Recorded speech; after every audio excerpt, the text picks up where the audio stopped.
सबसे पहले हम लोग क्या डिस्कस करेंगे, जो हमारा न्यूक्लियर पावर प्लांट है, इंट्रोडक्शन उसका देखेंगे। उसके बाद आप देखेंगे कि इसका ब्लॉक डायग्राम क्या होता है, कैसे काम करता है, कंपोनेंट देखेंगे। कोई भी पावर प्लांट है उसमें वर्किंग तो सब मतलब लगभग सेम होता है। टरबाइन होती है, जनरेटर होता है, सभी जानते हैं टरबाइन। अब टरबाइन जो होती है उसमें सबका यही काम होता है कि हम टरबाइन को कैसे घुमाएं, स्टीम को कैसे जनरेट करें। उसके लिए हम कोल का भी यूज करते हैं, न्यूक्लियर रिएक्शन का भी, न्यूक्लियर एनर्जी का भी यूज करते हैं। अब देखिए इसमें न्यूक्लियर एनर्जी जो होती है हमारी, वो काम कहती है, न्यूक्लियर एनर्जी का भी काम वही है, स्टीम जनरेट करना। एक हमें ये अदर रिसोर्स है जिससे हम अपनी इलेक्ट्रिसिटी को उत्पन्न कर सकते हैं। तो आप नेक्स्ट थोड़ा करिए। हाँ, अब देखिए ये आपके पास पूरा ब्लॉक डायग्राम है न्यूक्लियर पावर प्लांट और न्यूक्लियर रिएक्टर का। अब पूरा जो होता है न्यूक्लियर पावर प्लांट होता है। ये आप देख रहे होंगे यहाँ एक कंटेनमेंट टैंक होता है, ये टैंक होता है। ये टैंक जो है वो बहुत ही मजबूत होता है। ये देखिए इसको मैं 4 पार्ट में डिवाइड करूँगा। एक ये पार्ट होगा, दूसरा ये पार्ट होगा, तीसरा ये, चौथा ये पार्ट।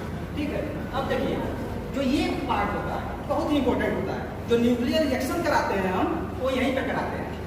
और ये जो टैंक बनाया जाता है बहुत मजबूत कंक्रीट का बनाया जाता है, ये बहुत ही मजबूत बनाया जाता है। लगभग जो पिलर्स होते हैं ना हमारे मोटे मोटे, जो पोल्स होते हैं मोटे मोटे, उतना मोटी चादर का ये पूरा एक मतलब वो होता है, टैंक होता है। ऐसा क्यों करते हैं, जो हमारे जब न्यूक्लियर रिएक्शन होता है तो उसमें से जो हमारे देखिए इसमें फ्यूजन की क्रिया होती है, फ्यूजन और फ्यूजन। फ्यूजन का मतलब होता है क्या, विखंडन, और फ्यूजन का मतलब होता है संलयन। तो विखंडन और संलयन क्या होता है, न्यूक्लियर विखंडन और न्यूक्लियर संलयन क्या होता है, आज मैं बता रहा हूँ आपको, आप भी पढ़े हैं पहले से। विखंडन में क्या होता है कि एक बड़ा नाभिक दो मतलब छोटे नाभिकों में विखंडित होता है, मतलब टूटना। विखंडन का मतलब क्या हुआ, टूटना। एक बड़ा नाभिक दो छोटे नाभिकों में टूटता है, उसके साथ 3 न्यूट्रॉन और लेकर आता है। और टूटता कैसे है, जब हम देखिए हम यूरेनियम लेते हैं ना, यूरेनियम सबसे बेस्ट होता है इसका रिसोर्स। थोरियम भी ले सकते हैं, प्लूटोनियम भी ले सकते हैं, बट यूरेनियम इस समय जो वर्किंग में यूरेनियम में ले रहे हैं। अब क्या होता है, यूरेनियम इतना हाईली रेडियो एक्टिव होता है। हाईली रेडियो एक्टिव मतलब होता है कि अगर आप एक भी न्यूट्रॉन को बम्बार्ड कराते हैं, अगर एक भी न्यूट्रॉन बम्बार्ड करा देंगे तो वो टूट जाएगा, मतलब उसके अंदर बहुत ज़्यादा एनर्जी आ जाएगी, खंडित हो जाएगा। तो अभी आगे मैं फ्यूजन और फ्यूजन का कंपेरिजन करके दिखा दूंगा। आइए देखते हैं अब क्या हुआ। यहाँ आप रखे हैं क्या, यूरेनियम। देखिए ये जो रॉड है ना, यूरेनियम रॉड्स हैं, यहाँ पे रखे हैं।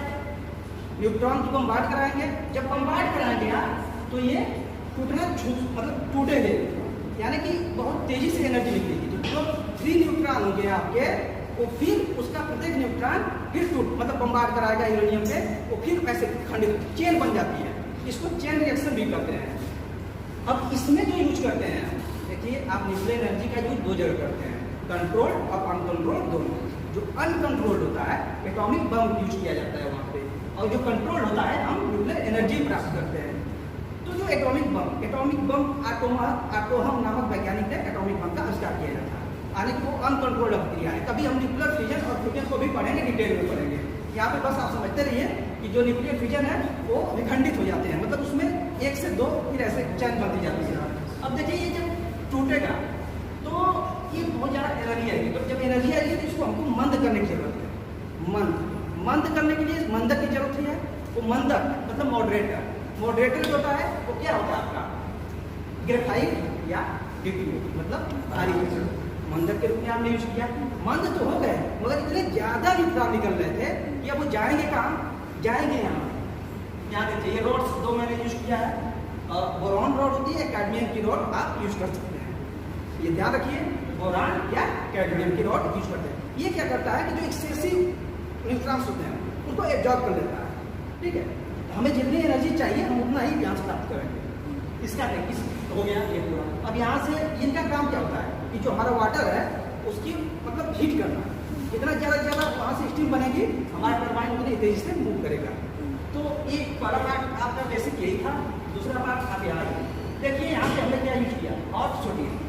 हॉट सोडियम क्या है, इस जो क्रिया हो रही थी, जो मतलब स्टीम बन रही है और तेजी से बनेगी, और तेजी से बनेगी। ये जो वाटर है बॉयल होगा, स्टीम ऊपर जाएगी, स्टीम यहाँ से प्रेशर के साथ आएगी, यहाँ से हमारा जो टरबाइन है उसको घुमाएगी। अब इससे क्या होगा कि हमारा एक साफ लगा जनरेटर घूमेगा, हमारी इलेक्ट्रिसिटी यहाँ से बनना स्टार्ट हो जाएगी। उधर का पार्ट सब लोग पढ़े कि हम लोग को बेसिक जानना था। अब यहाँ पे देखिए एक मैं कूलेंट भी लगाया हूँ। कूलेंट का काम क्या होता है कि कूलेंट आप इसको मतलब ठंडा करने के लिए यूज करते हैं, मतलब स्लो डाउन करने के लिए यूज करते हैं।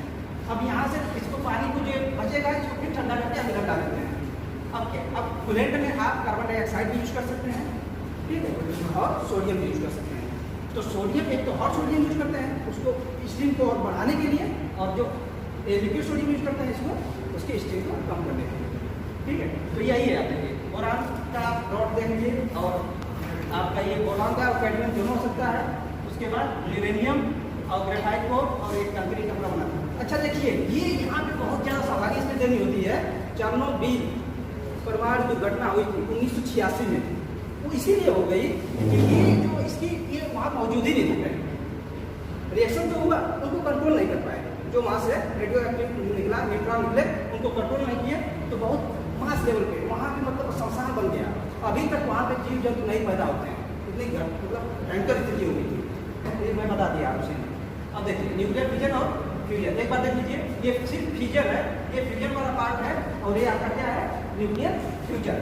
फ्यूजन में देखिए दो हल्के नाभिक, ध्यान दीजिएगा मेरे वर्ड पे, दो हल्के नाभिक एक बड़ा नाभिक बना रहे हैं।